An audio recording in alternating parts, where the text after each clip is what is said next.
Hey everyone, welcome back to the channel. I hope you're ready, because today we're diving into a labyrinth of mystery, a case that has not only captivated millions but has also sparked furious debates and endless speculation. We're talking about the perplexing disappearance and brutal murder of Hee-Min Lee, a high school student whose life was tragically cut short. The story has it all: conflicting timelines, questionable cell phone data, and a cast of characters that you won't believe. So grab your detective hats and buckle up. This is going to be an intense, emotional, and mind-bending ride. Let's get started. Hey folks, let's take a moment to really understand who Hee-Min Lee was. She wasn't just a name in a headline or a case number. She was a living, breathing human being with dreams, aspirations, and people who loved her. Born on October 15, 1980. Hee-Min Lee was a Korean-American high school student who had her whole life ahead of her. She was last seen alive on January 13, 1999, in Baltimore County, Maryland. 4 weeks later, her body was found in Baltimore's Leakin Park, and the cause of death was manual strangulation. Now, here's where things get complicated. Her ex-boyfriend, Adnan Sid, was later sentenced to life in prison for her murder. But even after all these years, his guilt remains a subject of intense debate. We're not just talking about a high school romance gone wrong. We're talking about a young woman's life cut tragically short and a community left in shock. So as we delve deeper into this intricate web of events, let's not forget the person at the center of it all, Hee-Min Lee. She was a daughter, a friend, and so much more. Her story deserves to be told with the respect and attention it warrants. Stay tuned as we try to unravel the complexities surrounding her life and untimely death. Alright, let's dive into the chilling details of Hee-Min Lee's disappearance. On January 13, 1999, Hee-Min Lee was last seen around 3 p.m. at Woodlawn High School in Baltimore County. She was supposed to pick up her younger cousin from school, but she never showed up. About a month later, on February 9th, her body was discovered in Leakin Park, a place infamously known as Baltimore's Murder Park. Now, here's where the plot thickens. The initial suspect was none other than her ex-boyfriend, Adnan Sid. You'd think it would be an open and shut case, right? Wrong. This case is a labyrinth of confusion, filled with conflicting timelines, perplexing cell phone data, and a host of teenage witnesses whose stories don't always add up. For instance, Jay Wilds, a friend of Adnan, testified that he helped Adnan bury Hee's body, but his story has inconsistencies. Then there's the cell phone data that supposedly places Adnan at the burial site. But this evidence has been heavily scrutinized and questioned. And let's not forget Asia McLean, a classmate who provided an alibi for Adnan, stating she saw him at the library at the time the prosecution claimed the murder occurred. So, as you can see, this isn't just a simple case of boyfriend kills girlfriend. It's a convoluted puzzle that has left even the most seasoned investigators scratching their head. And we're just getting started. Stick around as we delve deeper into this enigmatic case. Okay, folks, let's talk about the investigation, because trust me, this is where things get even more complicated. After Hee-Min Lee's body was found, Adnan Sid was arrested and eventually convicted for her murder. But not everyone was convinced of his guilt. Enter Rabia Shori, a family friend and an advocate for Adnan. She believed something was off about the whole case and decided to take matters into her own hands. Rabia contacted journalist Sarah Koenig, who was intrigued enough to start her own independent investigation.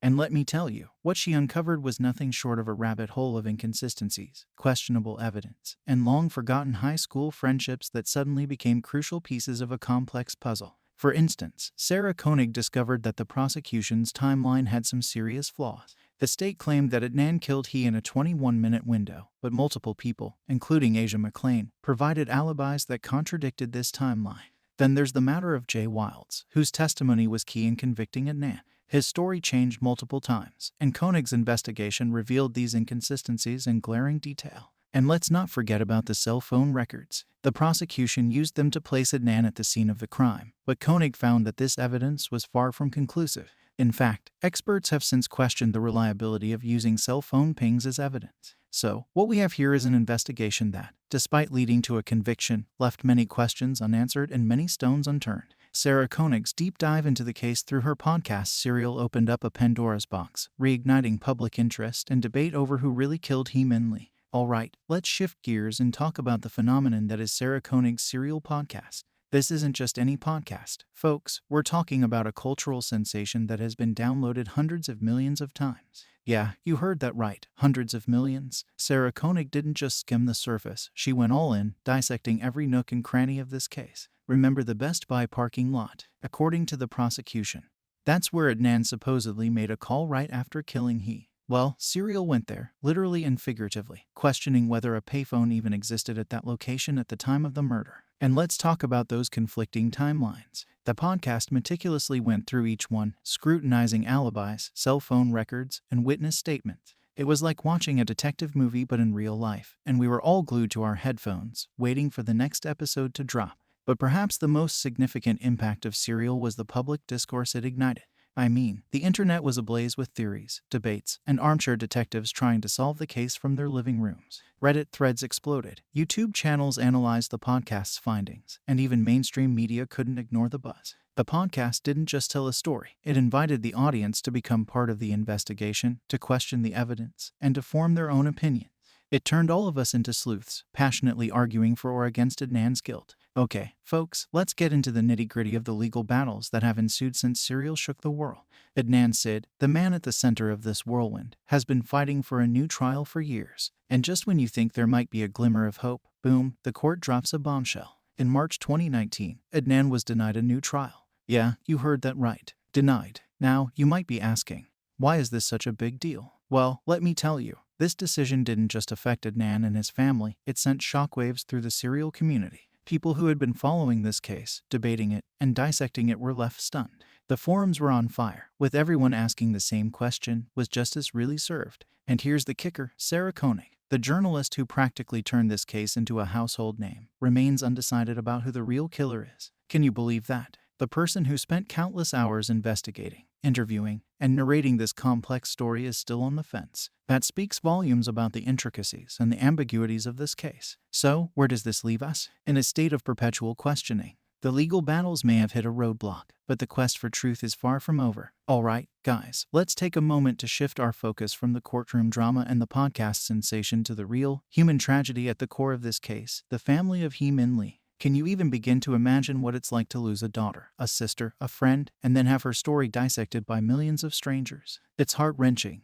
For over 2 decades, Hee Min Lee's family has been living in a state of suspended agony. Every podcast episode, every court hearing, every new piece of evidence, it's like ripping off a band-aid from a wound that never heals. They've been thrust into the public eye, their most painful moments laid bare for the world to see. And yet, they've maintained their dignity, their privacy, and most importantly, their hope. Hope, that's what keeps them going. Hope that one day justice will be served, that they can finally have some semblance of closure, and that Hee's memory will be honored in the way she deserves. It's not just about solving a mystery. It's about honoring a life cut tragically short. So, as we dissect and discuss this case, let's not forget the human element. Let's remember that at the heart of all this are real people, grappling with an unimaginable loss, still waiting for the day when they can say, justice has been served. Alright, folks, let's get into the nitty-gritty, the questions that keep us up at night, the ones that have fueled countless debates and theories. We're talking about the unanswered questions that continue to haunt this case, even after all these years. First off, where is the definitive proof? We've got cell phone records, timelines,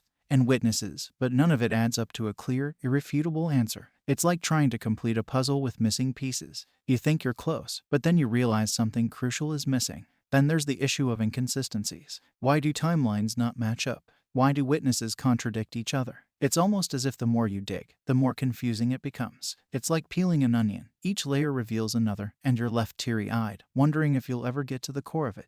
And perhaps the most haunting question of all, will we ever really know what happened to Hee Min Lee? Will there ever be a moment where we can say, this is it, this is the truth? It's a chilling thought, one that leaves us grappling with the unsettling reality that some mysteries may never be solved. So, as we navigate through this labyrinth of doubts and theories, let's keep these questions in mind.